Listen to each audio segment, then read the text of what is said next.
There's just something about a summer thunderstorm when the weather drops, the temperature drops, I guess,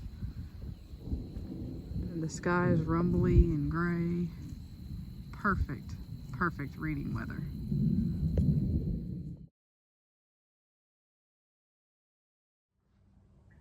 Okay, so here we are with our pile of library books.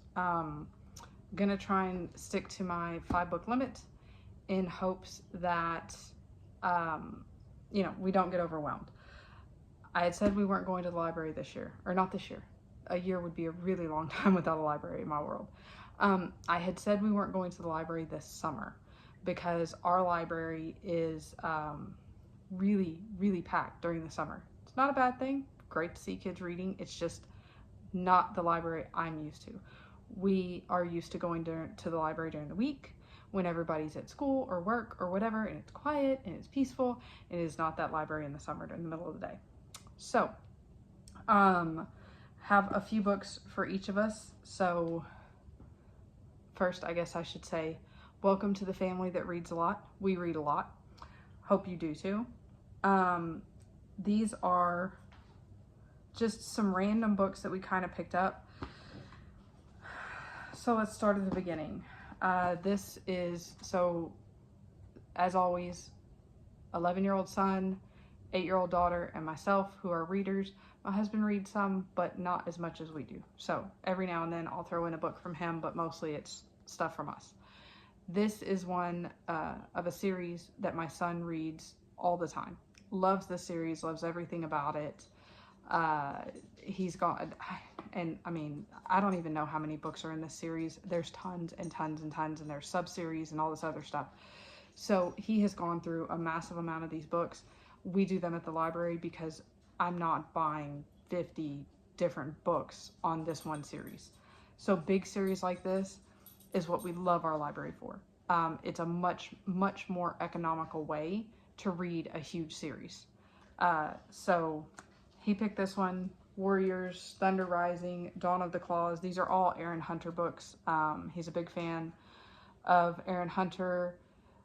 Will read just about anything from that author. So that's just a normal library pickup for him. The next one, same thing, is for my son. This is North Wind by Gary Paulson. He is a huge, huge Gary Paulson fan. Huge. His goal is someday to read every single book that Gary Paulson has ever put out. I think it's like 200 or something books. But it's very, very outdoorsy. There's generally there's a reason that they're stuck in the outdoors. Be it a trip goes bad, or like this one, there's a plague in a village or a small fish camp where an orphan lives, and now he's forced to take to the water, but he's got to survive and navigate from one danger to the next, unsure of his destination. So standard kind of sounding Gary Paulson book. This one's a small one, actually, comparatively to a lot of the ones that he reads from Gary Paulson. This one's only 220-ish pages. So this will be a quick read for him, but I know he's going to like this one.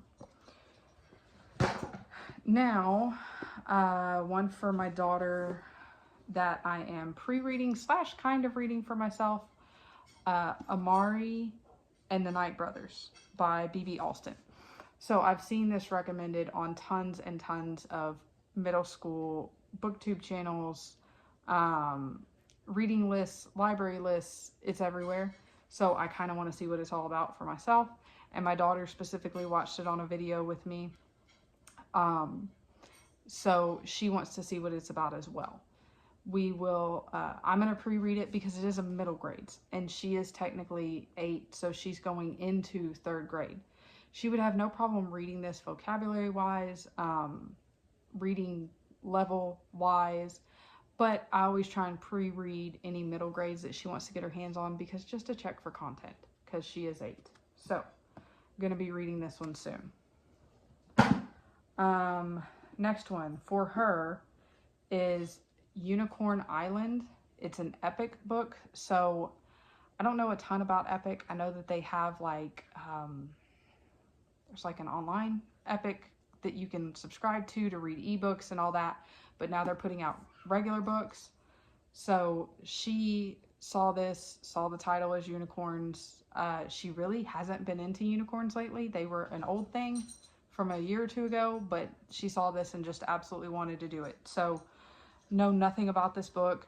It was technically in middle grades, but I kind of flipped through it and I was like, I think this is fine.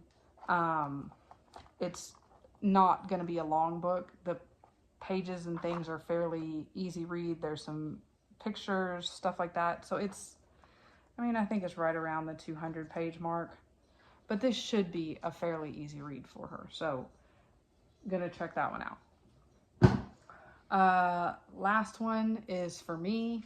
I've seen it recommended a couple places. It kind of had that beachy vibe, and it's summertime. It's hot. We're at the pool, stuff like that. So Death in the Sunshine. It's The Retired Detectives Club by Steph Broadribb, I guess.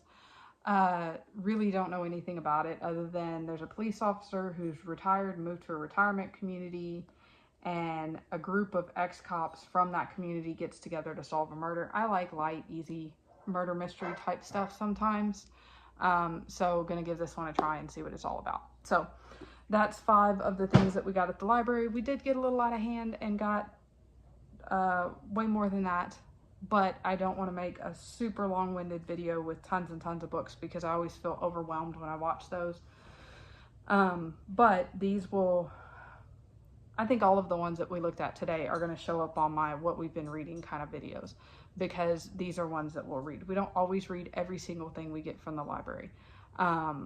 A lot of the times it's just a good place to try a book if you're not sure you're going to love a book, something like that, and don't want to spend money on a book. Sometimes it doesn't fit in the budget. So highly, highly recommend your library if you just want easy access to books, and if you're like me and don't necessarily have a giant book budget. So I will be back with more library haul stuff in the next video.